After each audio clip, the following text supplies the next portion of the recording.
बिहार में voter list revision पर supreme court की बात सामने आ गई है। सुप्रीम कोर्ट ने सुनवाई के दौरान इलेक्शन कमीशन को बड़ी राहत दी है। सुप्रीम कोर्ट ने चुनाव आयोग को बड़ी राहत देते हुए कह दिया है कि वोटर लिस्ट रिवीजन बिहार में बरकरार रहेगा, यानी वोटर लिस्ट रिवीजन बिहार में चलता रहेगा। ये एक बड़ी खबर जब चुनाव आयोग को सुप्रीम कोर्ट ने राहत दी है। वोटर लिस्ट रिवीजन जारी रहेगा, सुप्रीम कोर्ट ने कहा है। सुप्रीम कोर्ट ने यह भी टिप्पणी की है कि इसमें आधार, वोटर, राशन कार्ड सब शामिल होना चाहिए। अब सुप्रीम कोर्ट ने कहा है कि 28 जुलाई को मामले की अगली सुनवाई होगी। सुप्रीम कोर्ट ने टिप्पणी के दौरान यह भी कहा कि संवैधानिक संस्था के काम पर किसी तरीके का रोक नहीं लग सकता। इसके साथ ही सुप्रीम कोर्ट की इस बात से विपक्षी दलों को बड़ा झटका लगा है और चुनाव आयोग को बड़ी राहत मिली है। बिहार में वोटर लिस्ट वेरिफिकेशन पर गर्मागर्मी है। इसी गर्मागर्मी के बीच राहुल गांधी बिहार में आए, उसके बाद एक नई राजनीति की शुरुआत हो गई। लेकिन इन सब के बीच गेंद तो सुप्रीम कोर्ट में है। सुप्रीम कोर्ट में बिहार मतदाता सूची संशोधन की याचिका डाली गई थी, जिस पर सुप्रीम कोर्ट ने सुनवाई की। तो चलिए आपको बताते हैं सुप्रीम कोर्ट में बिहार वोटर वेरिफिकेशन को लेकर क्या कुछ हुआ है। बिहार विधानसभा चुनाव से पहले मतदाता सूची के विशेष गहन पुनरीक्षण यानी स्पेशल इंटेंसिव रिवीजन अभियान ने राजनीतिक हलचल तेज कर दी। विपक्षी गठबंधन इंडिया ने इस प्रक्रिया को सत्तारूढ़ सरकार को लाभ पहुंचाने की साजिश बताया था। वोटर लिस्ट रिवीजन के मामले में सुप्रीम कोर्ट में सुनवाई हुई। बिहार में मतदाता गहन पुनरीक्षण के मसले ने जिस तरह देश में सियासी तूल पकड़ा है, अब वही मामला देश की सबसे बड़ी अदालत की चौखट पर पहुंचा। तमाम आरोप प्रत्यारोप के बीच, संशय और सियासी शोर के बीच सुप्रीम कोर्ट ने अहम टिप्पणी की है। एडीआर के वकील ने कहा, कानून के मुताबिक चुनाव आयोग को एसएसआर और स्पेशल इंटेंसिव कराने का अधिकार है। सिर्फ 11 डॉक्यूमेंट ही लिए जा रहे हैं। आधार कार्ड, वोटर आईडी कार्ड जैसे दस्तावेज नहीं मांगे जा रहे। आज तक स्पेशल इंटेंसिव रिवीजन शब्द का उपयोग नहीं हुआ। तो जज ने कहा, चुनाव आयोग जो कर रहा है उसे उसका अधिकार संविधान में दिया है। सवाल है कि क्या चुनाव आयोग को इंटेंसिव रिवीजन का अधिकार है या नहीं। आप अधिकार को चैलेंज नहीं कर रहे हैं। तब एडीआर वकील कहते हैं, हम अधिकार का नहीं बल्कि जिस तरीके से ये प्रक्रिया की जा रही है उसके खिलाफ हैं। एडीआर वकील कहते हैं, कानून में संशोधन कर आधार कार्ड को वोटर कार्ड के दस्तावेज के तौर पर शामिल किया गया है। 2021 में संशोधन किया गया और 2022 में इसे लागू किया गया। लेकिन चुनाव आयोग आधार कार्ड को स्पेशल इंटेंसिव रिवीजन में शामिल नहीं कर रहा है। जज कहते हैं, क्या वोटर कार्ड दस्तावेज एसआईआर में शामिल है? एडीआर वकील कहते हैं, नहीं। फॉर्म 6 में आधार कार्ड, मनरेगा, पैन कार्ड, ड्राइविंग लाइसेंस जैसे दस्तावेज शामिल हैं, लेकिन एसआईआर में इसे शामिल नहीं किया गया। एडीआर वकील कहते हैं, बिहार में एन्यूमरेशन फॉर्म 7 करोड़ 89 लाख मतदाताओं को देना है। ये नया फॉर्म चुनाव आयोग ने बनाया है। इससे पहले ये फॉर्म नहीं था। अभी तक सिर्फ फॉर्म 6 था, जब नए वोटर का नाम मतदाता सूची में जोड़ा जाता था। जज कहते हैं, आधार कार्ड नागरिकता के लिए नहीं हो सकता। ये आपका काम नहीं, गृह मंत्रालय का काम है। चुनाव आयोग की इस पर टिप्पणी आती है। कहते हैं, हमें समय दें, अभी प्रक्रिया चल रही है, पता नहीं है कितने लोग बाहर होंगे।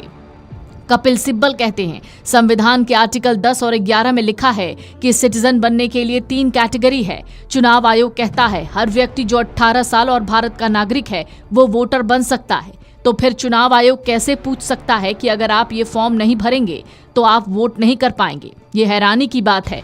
जो 11 दस्तावेज उसके आधार पर मतदाता सूची में नाम जोड़ने की बात कही गई है, वो बहुत ही कम लोगों के पास है। क्या आप बोल रहे हैं कि बहुत बड़ी आबादी के पास ये 11 दस्तावेज नहीं है? सिब्बल कहते हैं, यही हम बात कहना चाहते हैं। बिहार विधानसभा चुनाव से पहले मतदाता सूची के विशेष गहन पुनरीक्षण अभियान ने राजनीतिक हलचल तेज कर दी। विपक्षी गठबंधन इंडिया ने इस प्रक्रिया को सत्तारूढ़ सरकार को लाभ पहुंचाने की साजिश करार दिया है और निर्वाचन आयोग पर गंभीर आरोप लगाए हैं। सुनवाई के दौरान चुनाव आयोग के वकील ने कोर्ट से कहा कि अब तक उन्हें सभी याचिकाओं की कॉपी नहीं मिली है, इसलिए पक्ष स्पष्ट रूप से रख पाना मुश्किल है। याचिकाकर्ता की ओर से पेश हुए वरिष्ठ वकील गोपाल शंकर नारायण ने कहा कि वोटर लिस्ट रिवीजन का प्रावधान कानून में मौजूद है और ये प्रक्रिया संक्षिप्त रूप में या फिर पूरी लिस्ट को नए सिरे से तैयार करके भी हो सकती है। उन्होंने चुनाव आयोग पर सवाल उठाते हुए कहा कि अब इन्होंने एक नया शब्द गढ़ लिया है, स्पेशल इंटेंसिव रिवीजन। आयोग ये कह रहा है 2003 में भी ऐसा किया गया था, लेकिन तब मतदाताओं की संख्या काफी कम थी। अब बिहार में 7 करोड़ से ज्यादा वोटर हैं और पूरी प्रक्रिया को बेहद तेजी से अंजाम दिया जा रहा है। उनका कहना था कि चुनाव आयोग को यह अधिकार तो है, लेकिन प्रक्रिया कानून सम्मत, पारदर्शी और व्यवहारिक होनी चाहिए, खासकर तब जब करोड़ों मतदाता सूची में शामिल हों।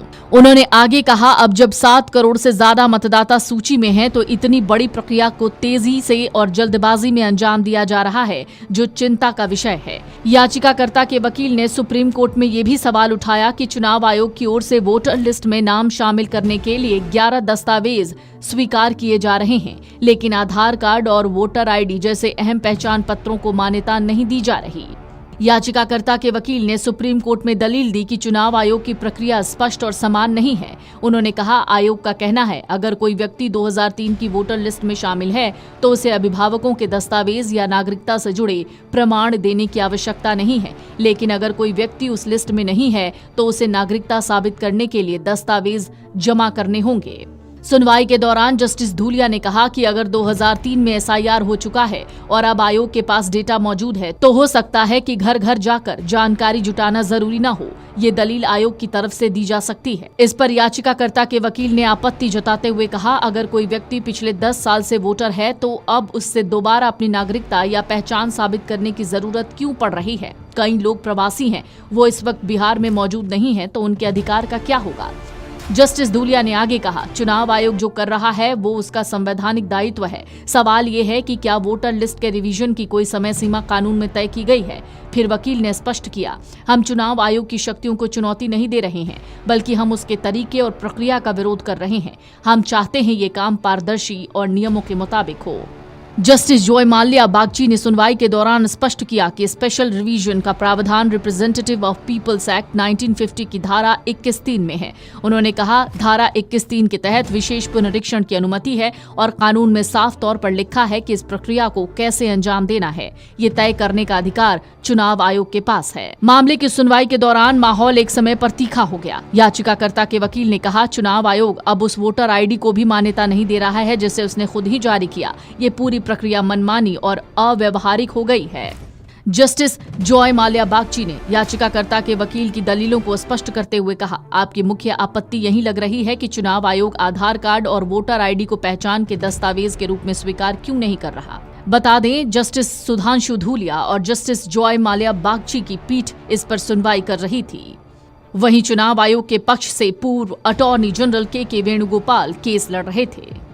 हालांकि इन सब के बीच कोर्ट में वकील कपिल सिब्बल ने तर्क दिया कि एसआईआर प्रक्रिया से लाखों लोगों, खासकर महिलाओं, गरीबों और अल्पसंख्यक समुदायों के नाम मतदाता सूची से हटाए जाने का खतरा है। Video desk amarujala.com। अगर आप ये वीडियो YouTube पर देख रहे हैं तो हमारे चैनल को सब्सक्राइब कर बेल आइकन दबाएं और Facebook पर देख रहे हैं तो हमारे पेज को लाइक करें।